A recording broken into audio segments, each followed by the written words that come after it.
In December of 2018, I saw Into the Spider-Verse for the first time. I had seen movies I loved before, but nothing quite made me feel like Into the Spider-Verse did. It's the reason why I'm making YouTube videos today. It's not far-fetched to call that movie a pretty life-changing experience for me, or at least a very notable experience in my life. There's a reason why to this day, it's still my favorite movie of all time, and since I first saw it, I've almost never questioned if it was my favorite movie ever. Almost. See, back in 2022, I saw a little movie you've probably heard of if you clicked on this video. Nope. The funny thing is, the first time I saw Nope, I liked it a lot, but was still pretty hesitant on my thoughts on it. But the second time I saw it, it kind of changed my life again. Nope has really been the one movie to make me question if Spider-Verse is my favorite movie, and that's for a plethora of reasons, like Kaluuya and Palmer's phenomenal performances, Hoyt van Hoytema's unreal cinematography, Michael Giacchino's score, and just so much more. But something I've loved about it since basically the first time I saw it was how layered it is. This isn't something new for Peele, just look at us. But Nope really works for me in that department, more than anything he's ever made, and I've always loved talking about the ways I like to read this movie. In each watch, I kind of look for different things and see it through a different lens. And that's basically the gist of what this video will be. I want to break down the different things I think Nope means, at least to me. So without any further ado, let's get into it.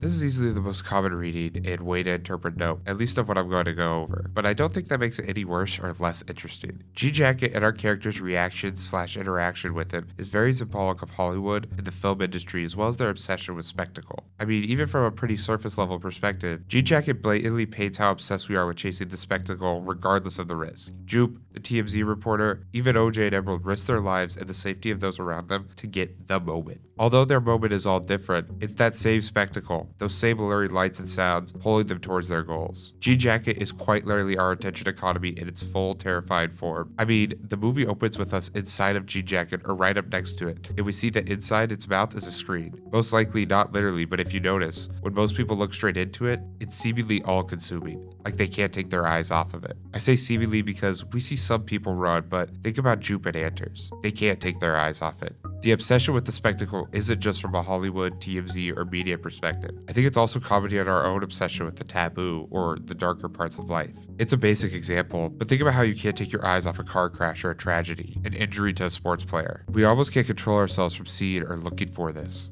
I don't think Peele is hiding this metaphor either. The spectacle in question is quite literally something our characters are instructed to actively avoid looking at. He's directly challenging the obsession that Hollywood and others have been capitalizing on for years. One of the first deaths we see is that of Otis Haywood, and I think it's no mistake that something was lodged in his eye killing him. For once, he's almost asking us to look away, consider our consumption, and reconsider our need to fill our plate constantly with this. But in the same vein, there's something irresistible about G-Jacket, something you just can't look away from. Like I mentioned, Jupe and Anders can't take their eyes away. There's a reason why it's seemingly straining to stop staring at. Jupe is very much playing out our obsession with spectacle and how that can make us act or think irrationally. One of the most important scenes for this theory is when Jupe recounts his experience with Gordy, something we've already seen bits of, but Jupe's recounting is the first time we've heard the full story. Jupe chooses to tell them about when Chris Kattan reenacted the incident on SNL. Yun's performance here is phenomenal, as just his eyes, we can see how both the real trauma experience and the immense commercialization of that event have come to the surface at the same time. Jupe is our prime example of the consequences of our obsession. He's so close to learning why he should push against this, but he can't fight that need. And there's more than a few ways to read this obsession. It could be a commentary on how our industry is set up to disregard the workers in service of filling our plates with slop. Look at how Marvel's operated for years. Consumer and product before the humans behind the scenes. Our obsession with the spectacle is usually without the consent or consideration of those affected. The TMZ read is also blatantly told to us, and I feel like we've kind of restarted this conversation about the media and their role within celebrity life since the whole Chapel Road debacle. I stay with Chapel, by the way. Extreme as Peele's adaptation of it may be, it still rings incredibly true and just adds to what he's going for here. That's basically all of my thoughts on this one,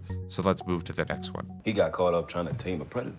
You can't do that. You gotta enter an agreement with one. You'd be surprised to hear the amount of pushback I've got on this reading, despite how blatant I think Peele is being about it. But I think Nope is also a metaphor for animal rights and the current abuse happening in our industry. Pretty early in the movie, we quite literally see how little of a priority the well-being of animals on set are, and how Hollywood is looking to use animals for their means, regardless of the effect that it has on the animal. This is an industry problem that has only recently started to gain real conversation. A giraffe died filming Zookeeper, Todd Phillips denied animal abuse allegations on The Hangover Part 2, but also the crew denied any safety visits from animal rights organizations. The Hobbit resulted in tons of animals dying due to mismanagement. Life of Pi and A Dog's Purpose both forcibly almost drowned animals, and this isn't new. It's believed 100 horses died on the set of Ben-Hur. This is an industry problem that has recently finally come to question, and even then, it's not close to the level of discussion it probably deserves. It's no mistake that Gordy and our first encounter or pseudo-appearance of Jean Jacket and OJ's experience on set is how the movie begins. All of this is pointing us towards what Peele is saying about the industry and animal abuse.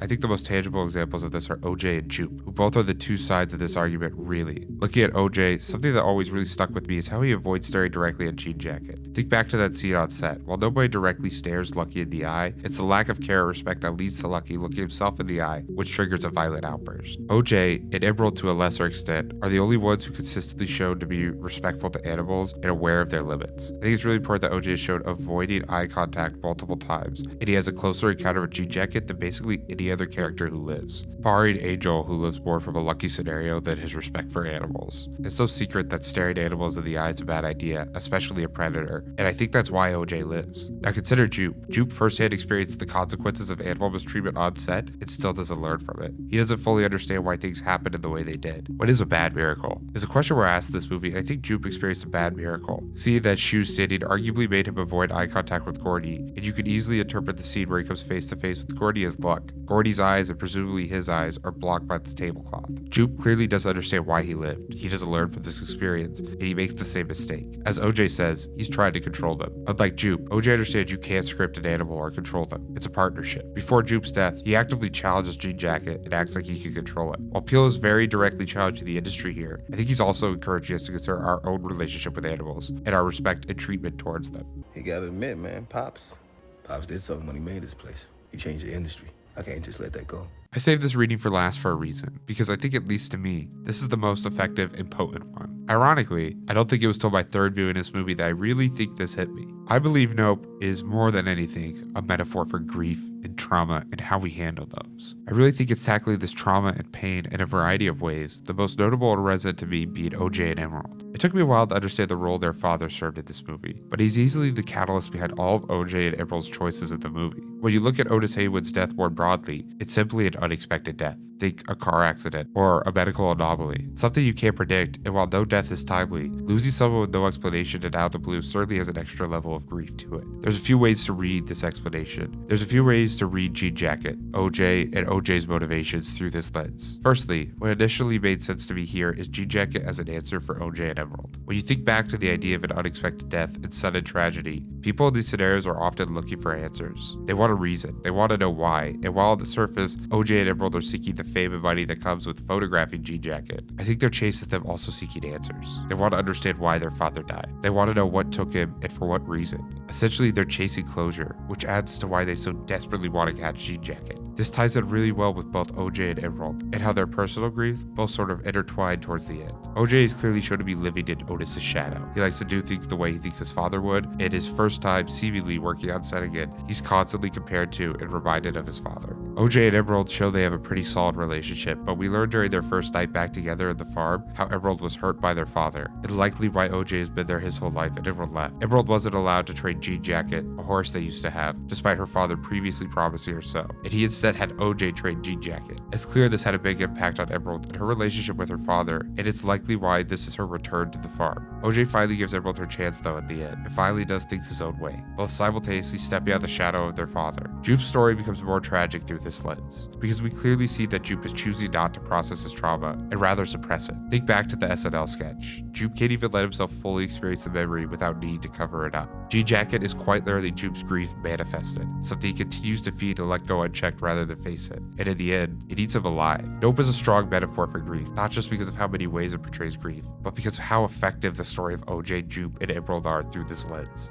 Nope is one of those movies that I will just truly never forget watching at theaters for the first time, and honestly, each subsequent viewing gave me a similar experience. The feeling I'm immersed in watching this movie is unreal. It's something that will be hard to ever match for me. I think what makes all of Peele's filmography so great is just how layered with subtext his films are. I truly believe if you've seen one of his movies and walked out of it disappointed, it's worth giving it a second chance because there's probably something you missed or something that will make more sense this time. Anyways, that's going to be all for me this time. Thank you for watching this video. If you enjoyed it, consider leaving a like and subscribing, and go watch now.